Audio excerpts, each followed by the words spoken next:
देखिए, मुस्लिमों की बात आप किस आधार पे ये कह सकते हैं कि बसपा नहीं कर रही? बसपा ने सबसे ज्यादा मुस्लिमों की बात की, चाहे वो मॉब लिंचिंग की बात हो, चाहे वो सीएनआरसी की बात हो, चाहे वो ट्रिपल तलाक की बात हो।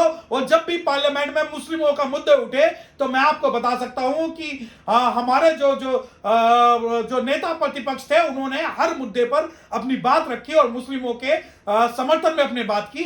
और इसलिए मैं बताना चाहता हूं कि आज मुस्लिम जो है बहुजन समाज पार्टी को देख रहा है। देखिए, मुझे नहीं पता कि ये खबर सही है या नहीं कि आजम खान भी बसपा में शामिल हो सकते हैं या नहीं, परंतु ये बात सही है कि आजम खान और मुस्लिम आज सपा को देख रहे हैं कि क्या हो रहा है। और वो ये देख रहे हैं कि जिस मुस्लिमों की रहनुमाई करके वो अब यहां तक पहुंचे हैं, उन मुस्लिमों को जस्टिफाई कैसे करेंगे, किस प्रकार वो जवाब देंगे। पहले तो इनका ये था कि हम सरकार में नहीं है, हम सत्ता में नहीं है। ये बात सही है कि आज भी सरकार और सत्ता में नहीं है, परंतु विपक्ष में होने के बावजूद भी अगर इनकी जबान से मुस्लिमों के लिए एक भी शब्द नहीं निकलता तो मुस्लिम आज वो हर चीज देख रहा है। मुस्लिम देख रहा है कि किस प्रकार आजम खान को जेल में डाला गया और उसके समर्थन में एक भी सपा नेता की जबान नहीं खुली। और जब आप बात करते हो कि दलित मुस्लिम जो गठजोड़ की जो बात है, सॉरी, वो दलित मुस्लिम गठजोड़ कभी भी टूटा नहीं था और ना ही वो टूटेगा। देखिए, मुस्लिम जो है कांग्रेस को तो बिल्कुल नहीं अपनाएगा, क्योंकि मुस्लिमों को पता है कि जो सरकारी नौकरियों में 25% थे आजादी के समय, वो अब जो है 1% भी नहीं रहे। जो 600 रियासत के राजा थे, आज 6 रियासत के राजा भी नहीं है। और जितना जो शोषण, जितने भी दंगे जो हुए मुस्लिमों के साथ, वो कांग्रेस शासनकाल में हुए। और जिस प्रकार कांग्रेस को खत्म करने का श्रेय बहुजन समाज पार्टी को जाता है, इसलिए मुस्लिमों को पता है कि अगर भाजपा को कोई खत्म करेगा तो वो बहुजन समाज पार्टी करेगी। और 2000 जब 1984 से जैसी बहुजन समाज पार्टी बनी और 2000 आते आते कांग्रेस को अपना अस्तित्व बचाना जिस प्रकार मुश्किल हो रहा है, अगर मुस्लिम समाज बहुजन समाज पार्टी के साथ आ जाएगा तो यही स्थिति, यही हाल भाजपा का इस पूरे भारत के अंदर होगा।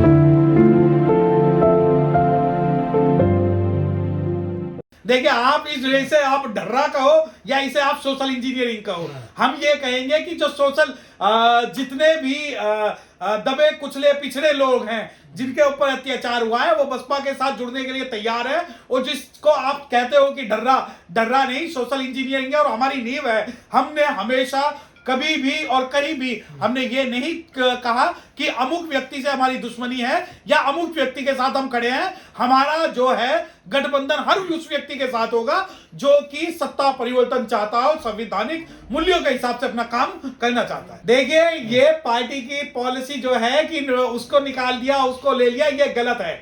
जिसको भी सामाजिक हित में और अपने व्यक्तिगत हित में ना होकर सामाजिक हित में जो काम करने हैं, वो बसपा के साथ जुड़ रहा है। आज मुस्लिम जो है उत्तर प्रदेश के अंदर आज भी ये देख रहा है कि उनकी रहनुमाई करने के लिए कि क्या इनकी रहनुमाई जो है भाजपा करेगी या सपा करेगी। और इसी कारण, और देखिए, राजनीति में आना जाना, दुनिया के अंदर कोई भी ऐसी राजनीतिक पार्टी नहीं है, पॉलिटिकल पार्टी नहीं है जिसके अंदर आना जाना ना होता। और बसपा भारत की सबसे बड़ी अनुसूचित जाति जनजाति की पार्टी होने के नाते ये बहुत आम चीजें हैं कि कौन पार्टी में आ गया और कौन पार्टी में चला गया।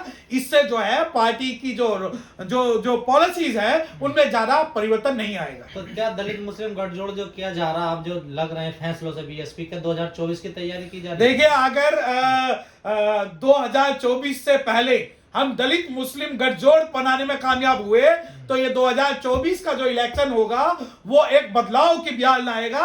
और मैं आपको बता देना चाहता हूं कि जिस प्रकार ये जो मनुवादी जो लोग हैं मुस्लिमों को पूरे भारत में टारगेट कर रहे हैं और बुलडोजर चल रहे हैं, तो इस बुलडोजर को अगर कोई गिराएगा तो हाथी गिराएगा, क्योंकि हाथी के सामने जो बुलडोजर की ताकत है वो जीरो होगी। और मैं बताना चाहता हूं कि अगर जो शेड्यूल कास्ट और मुस्लिम का गठजोड़ पहले बना और पूरे भारत के अंदर ये एग्जाम्पल क्रिएट हुआ कि उस वक्त जो है मुस्लिमों पर कम अत्याचार हुए। जिस प्रकार अयोध्या का निर्णय जब बहन कुमारी मायावती जी के शासनकाल में हुआ, पूरी दुनिया की मीडिया की नजरें और मुस्लिमों की नजरें अयोध्या और उत्तर प्रदेश पे थी कि कहीं ये दंगे ना कर दे। पर माननीय बहन कुमारी मायावती जी का शासन था जो उत्तर प्रदेश के अंदर में अयोध्या का डिसीजन आने के बावजूद भी कोई भी दंगा नहीं हुआ और मुस्लिमों ने अपने आप को सुरक्षित महसूस किया। और जो है मुस्लिम आज ये मानते हैं कि हमें जो है हक परस्ती में उनकी जो रायशुमारी होनी चाहिए, उनकी हक परस्ती में जो रायशुमारी 2024 में बहन कुमारी मायावती जी करेंगी। देखिए, सपा को नुकसान तो इस बार भी हुआ है और अगली बार भी होगा। मुस्लिमों को पता है कि उनकी जो राय जो उनके साथ जो ठगर की गई है, उनके साथ जो चालबाजी की गई है, कि उन्होंने जो है अब वो समझ में आ रहा है कि सपा भी भाजपा की जो बी टीम है, और कहीं ना कहीं उस बी टीम को हराने के लिए मुस्लिम समाज जो है वो बहुजन समाज पार्टी के साथ आएगा। देखिए, वो तो बहुत देर की उन्होंने आते आते ये काम तो उन्हें पहले करना चाहिए था, परंतु उन्होंने वो राजनीतिक दबाव में, और मैं बताना चाहता हूं कि इस जो है योगी मोदी की सरकार के दबाव में ये बात जो है सामने नहीं आई, वरना मना तो इन्होंने काफी पहले कर दिया था, क्योंकि इन्हें पता था कि आजम खान अगर इलेक्शन से पहले मना करेंगे तो जो है चुनाव का जो रिजल्ट है वो बदल सकता है। तो ये खबरें उस वक्त मीडिया में नहीं आई। आपको नहीं लगता ये जो बहुजन नेता हैं इन पर ईडी सीबीआई का ज्यादा दबाव है? ये नहीं, कौन से किन बहुजन नेताओं की अगर आप बात कर रहे हैं, सीबीआई और ईडी, देखिए शेड्यूल कास्ट के लिए कोई दबाव नहीं होता। अगर शेड्यूल कास्ट कोई गलत होता है तो उठा के जेल में डाल देते हैं। अगर हम कोई गलत करते हैं, हमारे खिलाफ कोई ने सबूत मिलते, तो ये दबाव वबाव नहीं। इन्होंने तो ये देखिए कि जो बिहार के जो मुख्यमंत्री लालू यादव जी को जेल में डाल दिया, जबकि ना गृह सचिव को डाला, ना मंत्री को डाला, ना पियोन को डाला, ना चपरासी को डाला, ना डीएम को डाला, किसी को नहीं डाला। उन्होंने क्या किया कि माननीय लालू यादव जी को उठाया और जेल में डाल दिया। और बहुजन समाज जो अनुसूचित जाति का कोई भी अधिकारी, कोई भी नेता जो है वो दबाव में काम नहीं करता, क्योंकि अगर वो उनके पास सबूत होंगे, उन्हें अगर हम कोई गलत काम करेंगे तो हमारी रहनुमाई करने वाला कोई नहीं है और ये हमें जेल में डाल देंगे। इसी डर की वजह से तो नहीं बोल रहे ना, समाज पर अगर कोई अत्याचार होता कहाँ बोल पा रहे हैं? देखिए, ये बात गलत है कि कहाँ बोल पा रहे हैं। अखिलेश बोल मायावती बोल आप अखिलेश की तुलना, अगर आप ये गलत कर रहे हैं कि आप अखिलेश की तुलना बहन कुमारी मायावती से कर रहे हैं। बहन कुमारी मायावती ने कभी भी रिजर्वेशन का विरोध नहीं किया, अखिलेश ने कभी भी रिजर्वेशन का समर्थन नहीं किया। और जब आप अखिलेश की तुलना करते हो, जब अखिलेश की सरकार आई थी तो शेड्यूल कास्ट की झोपड़ियां जलाकर इन्होंने जश्न मनाया था। और जब अखिलेश की सरकार आई थी, प्रमोशन रिजर्वेशन का बिल फाड़ा गया।